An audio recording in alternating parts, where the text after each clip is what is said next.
تو کہتے ہیں کبھی یاد تو نہیں کسی کے ساتھ زیادتی کی ہو، یاد تو نہیں کبھی کسی کا بھئی آپ نے اتنے بڑے ولی ہونے کا دعویٰ کر دیے۔ انسان تو انسان رہتا ہے، بڑے بڑے لوگ کہہ گئے کہ یا اللہ اگر انجانے میں بھی بھول گئے ہیں تو ہم سے درگزر فرما، لیکن جب ہم تیار ہی نہیں ماننے کو۔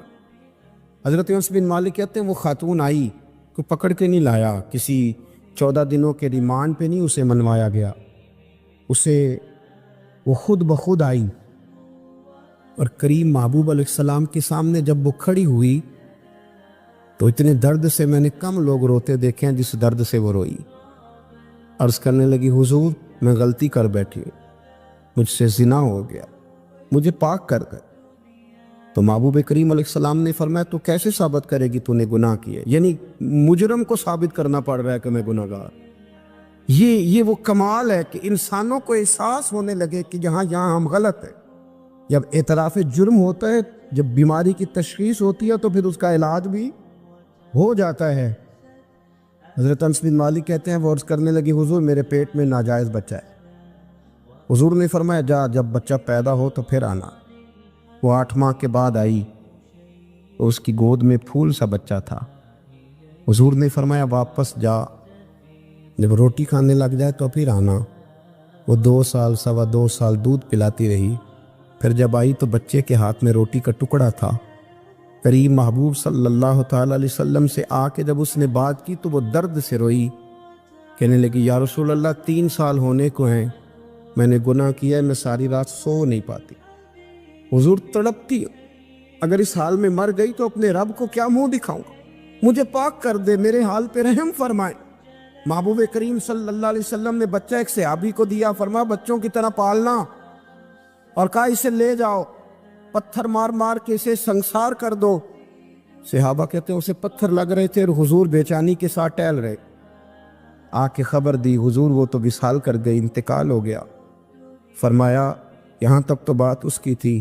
حضرت انس بن مالک کہتے اب محبوب کریم نے صحابیات سے فرمایا اسے غسل دو، کفن پہناؤ، جنازہ تیار ہو جائے تو مجھے خبر کرنا۔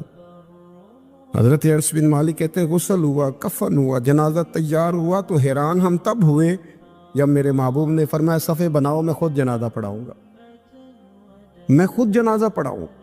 اور سرکار نے جنازہ پڑھایا تو ایک شخص کی زبان سے نکلا حضور اس ملعون کا معاذ اللہ جنازہ جس نے ناجائز بچہ جنا، اس کے لیے آپ دعا کر رہے ہیں، جنازہ پڑھا۔ حضور فرمانے لگے خاموش ہو جاؤ، تم نے گناہ دیکھا ہے اس کا احساس نہیں دیکھا، تم نے غلطی دیکھی ہے لیکن اس کی توبہ کا انداز نہیں دیکھا۔ اور صاحب کنز العمال نے یہ لفظ نقل کیے ہیں کہ کریم محبوب فرمانے لگے اس نے تو ایسی شاندار توبہ کی ہے کہ اگر میں اپنی ساری امت میں بانٹ دوں تو اللہ سب کی مغفرت فرما دے گا۔ احساس جب پیدا ہو جاتا ہے نا اپنے دل کے اندر کہ یہاں میں غلط ہوں، ان العبد اذا اعترف ثم تاب تاب اللہ علیہ او کما قال نبی صلی اللہ علیہ وسلم، رواہ مشکات۔ حضور نے فرمایا جب کوئی بندہ کہتا ہے نا اللہ میں بھول گیا تھا اور پھر وہ توبہ کرتا ہے تو رب اس کی توبہ کو فوراً ہی قبول فرما لیتا ہے۔ حضرت عبداللہ بن حذافہ جہاد کر رہے تھے، روم کے عیسائیوں نے گرفتار کر لیا، 1000 آدمی نے مل کے پکڑا، گرفتار نہیں ہوتے تھے صحابی، 1000 آدمی نے گھیرا ڈالا، گرفتار کر کے لے گئے۔ اور جب بادشاہ کے سامنے گئے تو وزیر کہنے لگا بادشاہ بندہ بڑے کام کا ہے، اگر ہمارے قابو آ گیا تو فائدہ دے گا، صحابی ہیں حضرت عبداللہ بن حذافہ، حضرت فاروق اعظم کا زمانہ ہے، اگر قابو آ گیا تو فائدہ دے گا۔ بادشاہ کہنے لگا کیوں، کیا خوبی ہے؟ کہنے لگے ہم 1000 آدمی تھے، یہ اکیلا قابو نہیں آ رہا، تو 1000 آدمی تھے، اگر ہماری فوج میں شامل ہو گیا تو بہت بڑا جرنیل ملے گا۔ بادشاہ کہنے لگا کوئی مسئلہ نہیں، 2-3 چیزیں ہوتی ہیں بندے کو خریدنے کے لیے، خرید لیتے۔ بادشاہ کہنے لگا عبداللہ جتنی دولت تجھے چاہیے میں تجھے دے دیتا ہوں، میرے لشکر میں آ جا، معاذ اللہ اسلام چھوڑ دے۔ حضرت عبداللہ بن حذافہ کیا فرماتے ہیں بڑا تو بیوقوف ہے، میں نے دولت کمانی ہوتی تو مدینے میں بیٹھ کے تجارت کرتا، میں دولت کمانے نہیں نکلا، میں تو رسول اللہ کی رضا کمانے کے لیے نکلا ہوا ہوں، دولت کمانی ہوتی تو کسی مارکیٹ میں ہوتا، میدان میں آنا تو شہادت ہے مطلوب مقصود مومن، نہ مال غنیمت نہ کشور کشائی، یہ دولت تو لوٹی ہے رسول اللہ کے دروازے کی جو تو پیچھے پیچھے پھرتی ہے نبی پاک کے غلاموں، یہ کمانی ہوتی تو میں کسی مارکیٹ میں ہوتا، میدان میں تھوڑا ہوتا۔ عبداللہ بن حذافہ سے ایک دوسری چال چلی. کہنے لگے میاں عہدہ جو تجھے چاہیے، میں بادشاہ ہوں، میرے نیچے جو عہدہ تو کہے گا وہ تجھے مل جائے گا. حضرت عبداللہ بن حذافہ کہنے لگے شاید تجھے پتہ نہیں میری تعریف کیا ہے، شاید تو جانتا نہیں میری تعریف کیا ہے. کہا صاحب کی کیا تعریف ہے؟ کہنے لگے میں رسول اللہ کا صحابی ہوں اور کائنات میں سب سے بڑا عہدہ مصطفیٰ کے صحابی ہونے کا عہدہ ہے. صحابہ وہ صحابہ تھے جن کی ہر صبح عید ہوتی تھی، خدا کا قرب حاصل تھا، نبی کی دید ہوتی تھی. فرمایا میں نے حضور کے جلوے دیکھے ہوئے ہیں، مجھے عہدے کی ضرورت ہی نہیں، اور میں نے عہدہ لینا ہوتا تو میں سیاست کرتا، میں تو شہادت لینے نکلا ہوں میدان میں، عہدے کا میں نے کیا کرنا ہے. اب بادشاہ کہنے لگا اسے قتل کر دو. وزیر کہنے لگا نہیں، ایک بات اور ہے، مجھے ایک چال اور چلنے دو. کہا وہ کیا؟ کہنے لگے میری بیٹی بڑی خوبصورت ہے، مجھے موقع دو اپنی بیٹی کو سجا بنا کے. وہ جوان جس کی جوانی اتنی بڑی ہے کہ 1000 آدمی مقابلے میں کھڑا نہیں ہوتا، اس جوان کے کمرے میں رات کی تنہائی میں بنا سوار کے بی بی کو بھیجا. وہ بی بی کہتی ہے میں ساری رات بن سور کے اس صحابی کے کمرے میں بیٹھی رہی، لیکن یہ کیا شخص تھا، ساری رات ہی مصلے پہ بیٹھا رہا، ساری رات ہی. کچھ دیر تھک جاتا تو یہ کریم رسول پہ درود پڑھنا شروع کر دیتا.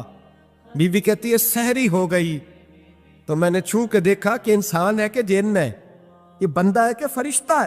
چھو کے دیکھا. کہنے لگے پیچھے ہٹ جا. میں نے کہا میں نے تو سنا تھا تو 1000 کے مقابلے میں ہے اور تو اتنا بے حصہ ہے کہ بنی صبری دلہن بیٹھی ہے، تو نے نظر نہیں کی.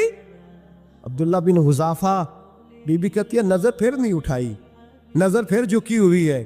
کہنے لگے بی بی میں مجبور ہوں، اب میرے اوپر کوئی حسن نہیں چلتا، میں نے جلوائے بددہا کا دیدار کیا ہوا ہے، اب میری نگاہوں میں جچتا نہیں کوئی، اس لیے کہ جیسے میرے سرکار ہے ایسا نہیں کوئی. کبھی بھی اب نہیں کسی کا میرے اوپر جادو چلتا. میں نے مصطفیٰ کو اور کہا ذرا پیچھے ہٹ کے بیٹھ، مجھے میرے رسول نے غیر محرم سے بچنے کا حکم دیا ہے، ذرا پیچھے ہٹ کے بیٹھ. سحری کا وقت تھا. تو بی بی کہتی ہے اس نوجوان کے جملے میرا سینہ چیر گئے، کلیجہ پھٹ گیا، چیخ نکلی، میں کفر کے عالم میں روئی. میں نے کہا مجھے بتا تو صحیح، آخر یہ جذبہ کہاں سے ملتا ہے، آخر یہ روشنی تو میں نے دیکھی نہیں، کہاں سے آتی ہے؟ ایک میرا باپ ہے جو بنا سور کے مجھے تیرے کمرے میں چھوڑ گیا، بتلا یہ کہاں سے کیف آتے ہیں؟ عبداللہ بن حذافہ کہنے لگے اگر کیف لینا ہے تو بھی میرے مصطفیٰ کا کلمہ پڑھ جا، آجا دروازے رسول پہ جھک جا، مل جائے گا. سویرے دروازے پہ باپ آیا بیٹی سے رزلٹ لینے. دروازہ کھولا تو بیٹی نقاب پہنے باہر آئی. باپ کہنے لگا کیا بلا؟ کہنے لگی پیچھے ہٹا، تو غیر محرم ہے، کافر ہے، میں مسلمان ہوں. اس نے کہا کیا ہوا؟ کہنے لگی تیرے جیسے کو باپ کہوں، تیرے جیسے کو جو مجھے استعمال کر رہا تھا. میں تجھے باپ نہیں مانتی، میں اب رسول والی ہو گئی، میں حضرت فاطمہ کی کنیزہ ہو گئی، میں اب نبی کریم کی خادمہ ہوں، خبردار میرے قریب نہ آنا. یہ داؤ بھی ناکام ہوا.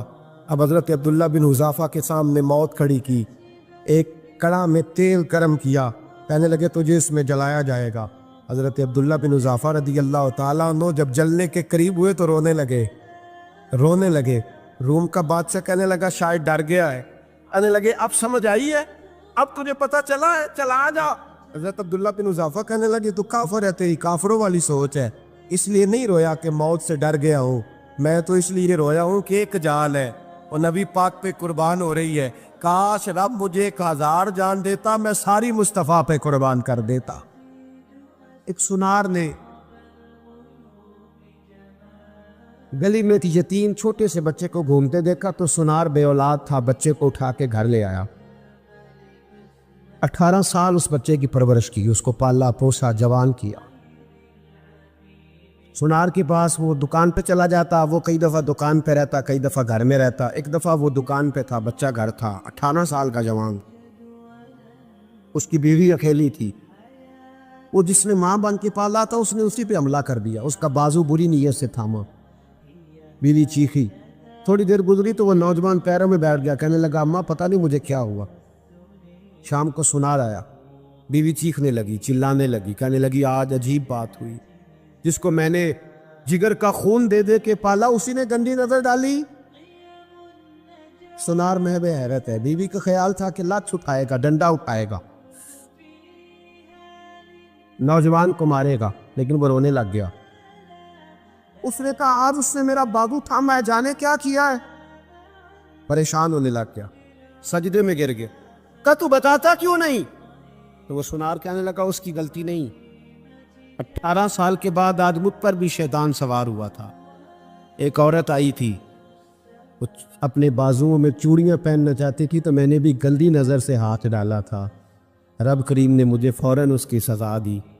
جن کے گھروں میں بیٹیاں ہوتی ہیں ان کی نظریں گندی نہیں ہوتی، جو بیٹیوں کے باپ ہوتے ہیں، جو بہنوں کے بھائی ہوتے ہیں، ان کی نظریں گندی۔ اور اگر تو ٹیلی فون کرتا ہے، تو کسی عورت کے ساتھ تعلق رکھتا ہے، تو یہ بات لکھ لے، امام فخر الدین رازی 1، علامہ اسماعیل حقی 2، ملا جلال الدین رومی 3، امام خازن 4، امام جلال الدین سیوطی 5 حدیث کے استاد اور محدث لکھتے ہیں کہ اگر تو کسی پر گندی نظر ڈالے گا تو تیرا گھر بچ سکتا، یاد رکھ نہیں بچے، اس لیے کہ تیری نظر ہے، کسی کی بیٹی کو بیٹی سمجھ تاکہ تیری بچی کا پردہ قائم رہے، کسی کی بہن کو، یہ کیا بات ہوئی کہ تو جتنا مرضی گند معاشرے میں پھیلاتا رہے تیرا گھر بچا رہے، یہ کیسے ہو سکتا ہے؟ فَإِنَّ لَهُ مَعِيشَةً ضَنْكَ، اللہ فرماتے ہیں زندگی تنگ ہو جائے گی تیرے لیے مشکل، تو ڈھونڈتا پھرے گا کہ میں مرنے کو جگہ تلاش کروں۔ سچی توبہ کرے، کھری توبہ۔ یہ گناہ انسان کو مجبور کر دیتے۔ حضرت عبداللہ بن مبارک رحمۃ اللہ تعالیٰ علیہ، ان کے سینکڑوں شاگرد تھے، ایک شاگرد کے انتقال کا وقت آیا تو گھر گئے ملنے، آپ کہتے ہیں میں نے زور لگا لیا پر اس کی زبان پر کلمہ جاری نہیں ہوا، میں اسے کہتا کلمہ پڑھ پر اس کی زبان پر جاری، اللہ اکبر، بہت بڑی نعمت ہے، دعا فرمائیں اللہ ایمان کی موت عطا فرما، ایمان کی موت دے اللہ کریم، ایمان کی موت دے۔ ایسے بھی لوگ دیکھے ہیں، مسجد نبوی ہے، رسول اللہ کا شہر ہے، سر سجدے میں ہے، روح پرواز کر گئی، روح پر کتنا نصیبوں والا ہے، کتنا نصیبوں والا کہ مسجد نبی میں سر سجدے میں رکھا ہے، اور اللہ تبارک و تعالیٰ نے معبود کے قدموں میں موت عطا فرمائی۔ حضرت عبداللہ بن مبارک کہتے ہیں میں نے اس کو کہا کلمہ پڑھ تو اس کی زبان پہ جاری نہیں ہوتا، میں بار بار کہتا تو وہ منت کرتا، کہتا حضور میں کوشش کرتا ہوں جاری نہیں ہوتا۔ فرماتے میں پریشان ہو کے اٹھا، ابھی میں دروازے پہ پہنچا تھا، اس نے چیخ ماری اور روح پرواز کر گئی، بچے رونے لگے، بیوی رونے لگی، تو میں نے اس کی بیوی سے کہا کہ یہ جرم کیا کرتا، اتنا بڑا پاپی پہ کلمہ جاری نہیں ہوا۔ اس کی زوجہ کہنے لگی حضرت جی 2 گناہ تھے اس کے، ایک تو یہ شراب کا عادی تھا، روکتی تھی باز نہیں آتا تھا، اور دوسری بات یہ کہ یہ اپنی اماں کا نافرمان تھا، وہ 2 گلیاں چھوڑ کے رہتی ہے، یہ کبھی ملنے نہیں گیا تھا، اس بوڑھی کا کلیجہ اس کی طرف سے بڑی تکلیف میں تھا۔ حضرت عبداللہ بن مبارک کہنے لگے جا تو بھی دعا کر، اس کی ماں کو بھی کہہ دعا کرے کہ یہاں تو یہ کلمہ نہیں اسے نصیب ہوا، اللہ کرے اللہ آخرت کی منزلیں اس کی بہتر فرما دے۔ حضور صلی اللہ علیہ وسلم کے پاس ایک مہمان آ گئے رات کے وقت میں، جب وہ آئے تو حضور نے پوچھا کھانا کھانا ہے؟ تم نے کہا کھانا ہے۔ جھوٹ اور بھوک کو جمع کرنا منع ہے؟ کہا جی کھانا ہے۔ تو حضور صلی اللہ علیہ وسلم نے فرمایا ازواج مطہرات کے گھروں میں پتہ کرو کچھ ہے۔ حضرت ام سلمہ کے گھر میں پتہ کیا تو کہا یا رسول اللہ 4 دن سے روٹی نہیں پکی۔ حضرت زینب سے پوچھا تو کہا حضور کئی دن سے چولہا ہی نہیں جلایا۔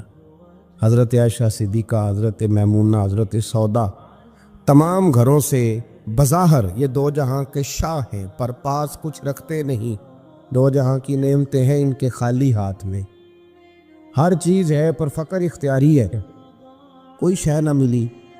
نبی پاک صلی اللہ علیہ وسلم نے مسجد میں اعلان کیا، فرمایا کون ہے جو میرے مہمان کو روٹی کھلائے؟ ان لفظوں کا حسن کوئی حسن والا ہی سمجھ سکتا ہے، فرمایا کون ہے جو میرے مہمان کو کھانا کھلائے؟ تو ایک صحابی لے گئے اور اٹھے، وہ صحابی جو صحابہ میں غریب تھے، ایک انصاری جو غریب آدمی تھے، بہت زیادہ امیر آدمی اللہ کی راہ میں خرچ نہیں کر پاتا، اس کے لیے مشکل ہو جاتا ہے، اس کے لیے بہت امیر آدمی جو ہوتا ہے نا، وہ جتنا زیادہ امیر ہوتا ہے نا اتنی دیوار اس کے گرد کھڑی ہو جاتی ہے پیسوں کی، مشکل ہو جاتا ہے اس کے لیے۔ غریب آدمی کھڑے ہوئے، اگرچہ میرے محبوب کے غلاموں میں جو بڑے امیر تھے وہ بھی خرچ کرنے میں بڑے آگے تھے، حضرت عثمان غنی رضی اللہ تعالیٰ عنہ، حضرت عبد الرحمن ابن عوف، حضرت ابو بکر صدیق رضی اللہ۔ لیکن یہ غریب آدمی کا حضور میں لے جاؤں گا، میں لے کے جاؤں، اور یہ بخاری مسلم ہے، حضور نے فرمایا لے جاؤ۔ وہ اب سے آپ بھی گھر لے گئے اور بیوی سے مشورہ کیا، بات پہ غور کرنا، ہر چیز کی بھوک دیکھی جا سکتی ہے، بچوں کی نہیں دیکھی جا سکتی۔ وہ انصاری حضور کے مہمان کو گھر لے گئے، جا کے بیوی سے مشورہ کیا، کہا بھلی مانس گھر میں کچھ ہے؟ تو اس نے کہا تھوڑا سا بچوں کے لیے کھانا رکھا ہے، بچوں کے لیے۔ بچے تو بزدل کر دیتے ہیں، بچے تو آدمی کو بزدل کر دیتے ہیں، بچے تو مار دیتے ہیں، کلیجہ پھٹ جاتا ہے بچہ بھوکا ہو تو، نیند نہیں آتی۔ اب صحابی اپنی بیوی سے کیا کہتے ہیں؟ کہتے ہیں بچوں کو بہلا کے سلا دے، اور رسول اللہ کے لیے نہیں، رسول اللہ کے مہمان کے لیے، بھائی نبی پاک کے لیے نہیں، حضور کے، تجھ سے در در سے سگ اور سگ سے ہے مجھ کو نسبت، میری گردن میں بھی ہے دور کا پٹکا تیرا، تجھ سے در در سے سگ سگ سے ہے مجھ کو نسبت۔ لمبی بات ہے کہ بچوں کو سلا دو۔ بی بی نے بچوں کو سلا دیا تو میاں بیوی کا مشورہ ہوا کہ مہمان کے ساتھ بیٹھ کے روٹی کھانا بھی سنت ہے۔ تو اب مہمان کے ساتھ بیٹھ کے کھانا بھی ہے تو کھانا ہے ایک دو آدمی کا۔ اب خاوند اپنی بیوی کو تیار کرتا ہے کہ میں بھی کھانے پہ بیٹھ جاؤں گا، تو بھی بیٹھ جانا، اور جب مہمان کھانے میں ہاتھ ڈال لے تو اٹھنا، کہنا او ہو دیا تو صحیح کیا ہی نہیں، ابھی بجھ جائے گا، اور جا کے دیا بجھا دینا۔ ہم ہاتھ ہلاتے رہیں گے، مہمان روٹی کھاتا رہے گا۔ اور یار اس درد کو، اس کیف کو سمجھو، گھر میں بچے بھی بھوکے، بچوں کی ماں بھی بھوکی، بچوں کا باپ بھی بھوکا، دسترخوان پہ روٹی لگ گئی، روٹیاں چون ڈالیں، بی بی اٹھی کہنے لگی او ہو چراغ تو صحیح کیا ہی نہیں، یہ تو بجھ جائے گا۔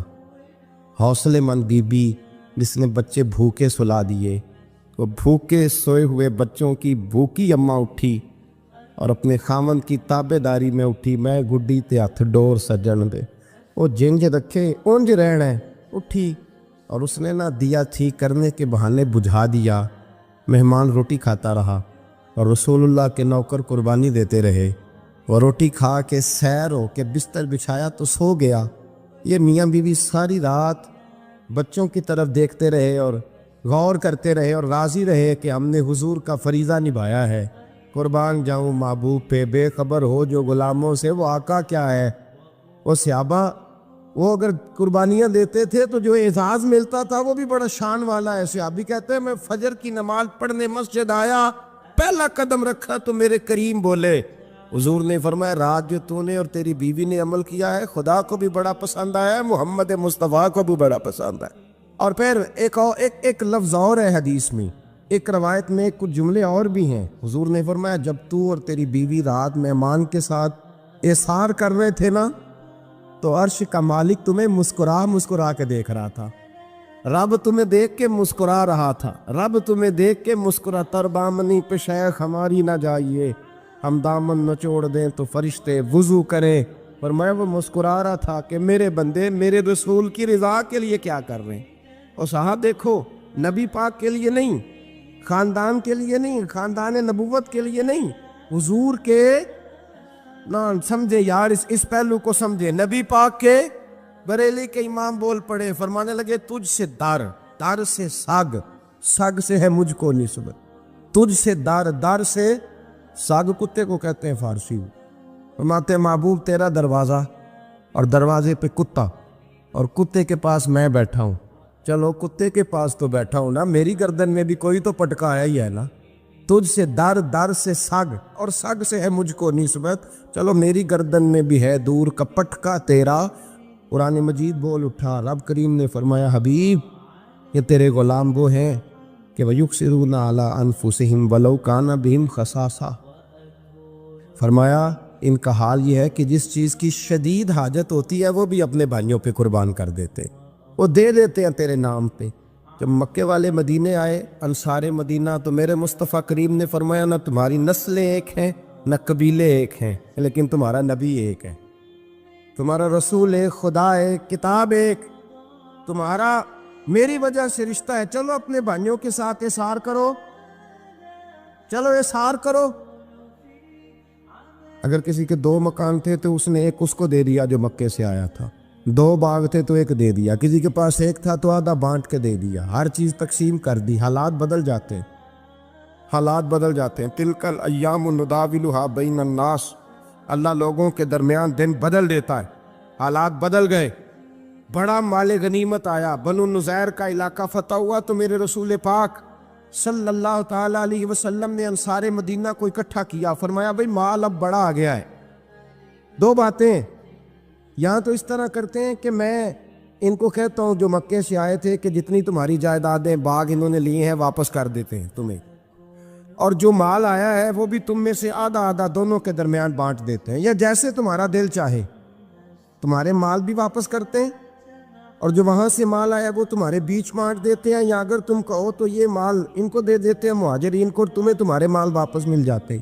حضور نے پوچھا انصار مدینہ سے, حضرت سعد بن معاذ, سعد بن عبادہ تڑپ کے کھڑے ہوئے, عرض کی محبوبہ میں تو ابو بکر کو جانتا ہی نہیں تھا.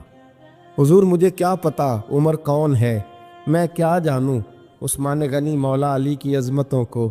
محبوبہ میں نے تو تجھے ان کی طرف مسکرا کے دیکھتے ہوئے دیکھا ہے, تیرا جلوہ دیکھا ہے, تجھ سے در در سے ساگ ساگ سے ہے مجھ کو نسبت. یا رسول اللہ صلی اللہ علیہ وسلم ہم سے مشورہ نہ کریں, آپ اس طرح کریں جو جائیدادیں ہم نے انہیں دی ہیں وہ بھی ان کے پاس رہنے دیں, اور جو مال آیا ہے وہ بھی ان میں تقسیم کر دیں, اس لیے کہ ہمیں تو بس اتنا پتہ ہے کہ یہ آپ کے غلام ہیں, آپ کے نوکر ہیں, ہمیں اس سے زیادہ کسی چیز کے کوئی غرض ہے, بس آپ کے غلام ہیں, بات ختم ہو گئی. حضور خاموش ہو گئے.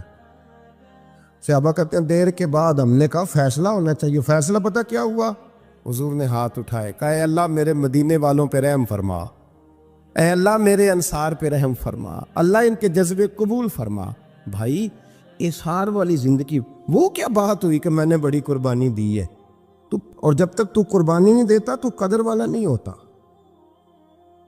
جو چیز قربانی سے حاصل ہوتی ہے اس کی قدر ہوتی ہے, جو چیز مفت میں آ جاتی ہے اس کی کوئی قدر نہیں ہوتی, کوئی قدر نہیں. میں اکثر سوچتا ہوں کہ حضرت خواجہ اجمیری کے خلیفے اجمیر میں بھی تو ہونے چاہیے تھے نا, لیکن ان کے خلیفے اجمیر میں نہیں ہوئے, دلی میں ہوئے. تو میں سوچتا ہوں دلی والوں کے خلیفے دلی میں ہونے چاہیے, لیکن دلی میں نہیں ہوئے, پاک پتن میں ہوئے. تو پاک پتن والوں کے یہاں ہو جاتے, اس لیے کہ قربانی جو دیتا ہے نا, جو دور سے چل کے آتا ہے وہ قربانی کرتا ہے, قربانی دیتا ہے, اس کو قدر زیادہ ہوتی ہے. ہم نے کسی شے کے لیے کبھی قربانی نہیں دی, نہ دین کے لیے, نہ قرآن کے لیے, نہ مسجد کے لیے, نہ شیخ کے لیے, نہ طریقت کے لیے. قربانی تو ہے ہی نہیں. تو جو شے مفت ملتی ہے اس کا نہ مزہ آتا ہے نہ قدر ہوتی ہے. جو چیز قربانی کر کے لیتے ہو نا, قربانی کر کے, اس کی قدر ہوتی ہے. کسی لیے کہا تھا کسی درویش نے, اس نے کہا تھا قدر نبی دا ایک کی جانن دنیا دار کمینے, قدر نبی دا جانن واگے سو گئے وچ مدینے. ان سے پوچھو نا, ان سے پوچھو ان حضرات کو کتنی قدر تھی. قربانی اپنی زندگی میں دینا سیکھیں. ایک ہوتی ہے بندے کی ذاتی خواہش, اس کو کچلنا بڑا مشکل ہوتا ہے. قربانی بڑی ضروری چیز کا نام ہے, اور جو قربانی دینا سیکھ جاتا ہے وہ بچ جاتا ہے. کتیا 6 بچے جنم دیتی ہے لیکن قربانی نہیں نہ دیتی بچوں کی, تو ریوڑ نہیں بنتے, اجڑ نہیں بنتے. بکری 2 بچے پیدا کرتی ہے اور سال کے بعد ہزاروں بچوں, لاکھوں بچوں کی قربانی دیتی ہے, پر پھر بھی جدھر جاؤ بکرے بکرے نظر آتے ہیں. جو قربانی دینا سیکھ جاتا ہے نا, یزید نے کوئی قربانی نہیں دی, اس لیے کوئی شخص بھی کھڑا ہو کے نہیں کہتا, حالانکہ 14-15 بیٹے تھے یزید کے, کوئی بھی کھڑا ہو کے نہیں کہتا میں اس کی نسل میں سے ہوں. امام حسین نے ساری قربانی دے دی. ایک زین العابدین بچے تھے, پوری دنیا میں اللہ نے سید عطا فرمائے ہوئے ہیں. جو قربانی دینا سیکھ جاتا ہے وہ بچ جاتا ہے. ہم نا قربانی کیا, ہمارے پاس تو اضافی شے ہے وہی دینے کو تیار نہیں. جب آپ تیار ہی نہیں تو سودا ہی نہیں کر, آپ نکلے ہی نہیں میدان میں, تو حاصل کیسے ہو؟ حصول تو تب ہوگا نا جب آپ کوئی انویسٹمنٹ کریں گے. تو آپ انویسٹ ہی نہیں کر رہے تو بھائی آپ نے پودا ہی نہیں لگایا تو پھل کیسے ملے؟ قربانی نہیں دی تو وہ درجہ کیسے ملے؟ اس کے لیے تو قربانی ضروری ہے. اب تمام صحابہ کی زندگی پڑھ لیں، حضرت ابو بکر سے لے کر حضرت بلال تک، یہ سارے قربانی والے ہیں۔ آپ تمام اولیاء کی صفت پڑھ لیں، حضرت غوث اعظم، جیلانی، داتا علی اجویری، خواجہ معین الدین، یہ سب قربانی والے لوگ ہیں، قربانی دیتے رہے تو بچے ہوئے ہیں۔ ان کے جو ساتھ تھے وہ بھی قربانیوں والے تھے۔ قربانی حصہ ہے طریقت کا، قربانی ضروری ہے، اور ہمارے صوفیاء تو کہتے ہیں جس شخص نے تصوف میں آ کے قربانی نہیں دی۔ بزرگوں کے پاس ایک شخص آیا، غالباً خواجہ نظام الدین محبوب الہی کی بات ہے، میرے ذہن میں نام پورا نہیں سما رہا، تو ایک مرید نے آ کے کہا حضور زکوٰۃ کتنی دینی ہے؟ فرمایا 2.5%۔ تھوڑی دیر کے بعد حضرت نصیر الدین چراغ دہلوی آ گئے، کہا حضور اللہ کے راستے میں کتنے دینے ہیں؟ فرمایا 50%۔ ایک ساتھی قریب بیٹھا تھا، اس نے کہا پہلے کے لیے 2.5% کا فتویٰ تھا، اس کو کہہ دیا آدھے دے دے۔ چند منٹ گزرے تو حضرت امیر خسرو بھی آ گئے، کہا حضور زکوٰۃ کتنی دینی ہے؟ فرمایا جو ہے سارا ہی لے آ، تیری 100% ہے۔ تو وہ ساتھی جو قریب بیٹھے تھے اس نے کہا بابا فتوے علیحدہ علیحدہ ہیں۔ فرمایا فتویٰ ایک ہی ہے، بندے علیحدہ علیحدہ ہیں، فتویٰ ایک ہی ہے، مجھے پتہ ہے کون کتنے دے سکتا ہے، وہ جس کو میں نے 2.5% کہا ہے وہ بھی جا کے حساب کتاب کرے گا، اس نے 2.5 بھی پورا نہیں دینا۔ اور فرمایا جس امیر خسرو کو میں نے کہا نا سارا لے آ، اس کا دل کرے گا میں اپنا مکان بھی توڑ کے لے آؤں۔ میں نے فتویٰ ایک ہے، بندہ دیکھ کے بات کی ہے۔ بھائی قربانی نہیں ہے، اظہار ہی نہیں ہے، جذبہ ہی نہیں ہے، ہمارا مزاج ہی نہیں ہے، لیکن نا یہ اب ایک تو شریعت کی قربانی ہے نا یہ، تو اس پہ بھی لوگ بڑا سوچیں گے، اس پہ بھی لوگ بڑا سوچیں گے، فتوے پوچھتے پھریں گے کہ جی میرے اوپر تو ابھی میں نے تو 15,500 قرضہ دینا ہے، دوں کہ نہ دوں، کون سی دوں؟ فتوے پوچھیں گے، دینے کی دفعہ فتوے پوچھیں گے اور لینے کی دفعہ چھٹی، جو آتا ہے آنے دو۔ کبھی لینے کی دفعہ بھی فتویٰ پوچھنا صاحب کہ یہ مجھے اتنا مال آ رہا لے لوں کہ نہ لوں، وہ لے لیا، قابو کر لیا، جب دینے کی باری آئی تو فتویٰ اظہار کرے، اور اظہار صفت ہے مسلمان کی، یہ اظہار کرنے لگتا ہے تو بچنے لگ جاتا ہے، اس کا فائدہ ہونے لگ جاتا ہے، قربانی دینے لگ جاتا ہے تو بچ جاتا ہے۔ کسی نے کہا تھا سن اے مسلمان، یہ نقطہ فیض قرآنی میں ہے، عظمت و اسلام اور مسلم صرف قربانی میں ہے، اگر تو جینا چاہتا ہے تو قربان ہو۔ حضرت سیدنا ابو بکر صدیق فرماتے ہیں میں حضور کے سامنے بیٹھا، ایک شخص آیا، اس نے آ کر کے کہا یا رسول اللہ صلی اللہ تعالی علیہ وآلہ وسلم، یہ میرے ہاتھ کے اندر خنجر ہے، میں قتل کر کے آیا ہوں۔ قاتل کھڑا ہوا، ایک طرف قرآن مجید کا حکم ہے کہ جس نے ایک آدمی کو قتل کیا پوری انسانیت کو قتل کیا، حضور یہ خنجر ہے، قتل کر کے آیا ہوں۔ میرے مصطفیٰ نے فرمایا کس کو قتل کیا؟ عرض کی حضور سگی بہن کو مارا ہے، سگی بہن تھی میں نے قتل کر دی۔ میرے نبی پاک صلی اللہ علیہ وسلم نے فرمایا کیوں مارا؟ پیار نہیں تھا؟ کہا محبوبہ بہن سے کس کو پیار نہیں ہوتا، بڑا پیار تھا، پر مارا کیوں؟ تو صحابی رونے لگے، کہنے لگے محبوبہ میں بڑا پیار کرتا تھا، پر وہ کافرہ تھی، مشرکہ تھی، بڑا پیار کرتا تھا، جب بھی اس کے پاس جاتا وہ آپ کے بارے میں بات چھیڑ دیتی، میں اس کو کہتا سارا کچھ کر لے میرے نبی کے بارے میں بات میں کر دوں، میں ہر شے سہ لیتا، پر مصطفیٰ کریم کی ذات کے بارے میں کوئی بات برداشت کرنے کی طاقت نہیں رکھتا، یہ والا جملہ نہ کہنا۔ میں اس کو روکتا، منع کرتا، وہ باز نہ آتی۔ کہتے ہیں آج اس نے اتنی سخت بات کی کہ میں اس کا گلا کاٹ آیا ہوں، قتل کر دیا ہے، حضور میرے لیے حکم کیا ہے؟ تو نبی پاک نے فرمایا جا تیرے اوپر کوئی سزا نہیں، تو نے جو کیا ہے اچھا ہی کیا ہے، نہیں اچھا کر ڈالا ہے جو تو نے کیا ہے۔ ایک صحابی نابینا تھے، آنکھوں سے نظر نہیں آتا تھا، رشتہ کوئی نہیں دیتا تھا، معذور آدمی تھے، نکاح ہوا، شادی ہوئی، 2 بیٹے دیے اللہ، گھر بس گیا، بیوی کپڑے دھو کے دیتی، خدمت کرتی، روٹی پکا کے دیتی، بچے بڑے حسین تھے، اور وہ صحابی خود فرماتے ہیں، نابینا صحابی کہتے ہیں موتیوں کی طرح کے میرے بچے، جو بھی آتا آ کے کہتا تیرے موتیوں کی طرح کے لال ہیں۔ لیکن آپ فرماتے ہیں ایک صبح اعلان ہو گیا، مدینے میں شور ہو گیا، کچھ نابینا صحابی کی بیوی قتل ہو گئی، کسی نے خنجر کے دبایا، مر گئی ہے۔ کہتے ہیں اس کے لواحقین اکٹھے ہوئے، در رسالت مآب پہ آئے، آگے کہنے لگے حضور ہمارا قاتل ڈھونڈ کے دیں، ہماری بیٹی کو کس نے مارا؟ میرے رسول پاک نے مجمع پہ نظر ڈالی، فرمایا بھائی مجھے کہنے کی ضرورت نہ پڑے، اگر قاتل موجود ہے تو خود اٹھ جائے۔ خود اٹھے، وہ نبینا صحابی بیچ میں سے اٹھ کے کھڑے ہو گئے، کہنے لگے سونے قاتل کوئی باہر نہیں، میں خود قاتل ہوں، میں نے مارا ہے، میں قاتل ہوں، میں نے مارا ہے۔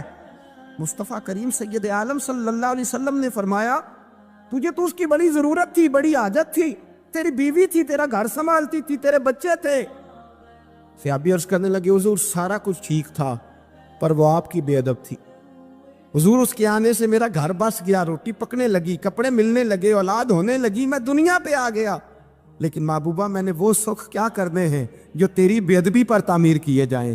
یا رسول اللہ مجھے کیا حاجت اس چیز کی، اس میں آپ کا پیار ہی نہ ہو، یا رسول اللہ آپ کی محبت ہی نہ، حضور میں نے قتل کر ڈالا ہے، مجھے بیوی نہیں چاہیے، مجھے وہ والی چاہیے جس کی زبان پر رسول اللہ کے نام کے ترانے ہو، جو حضور کی محفل کرنے والی ہو، نعت پڑھنے والی ہو، جو نبی پاک علیہ السلام کی ازواج کا، اولاد کا، بیٹیوں کا ذکر کرنے والی۔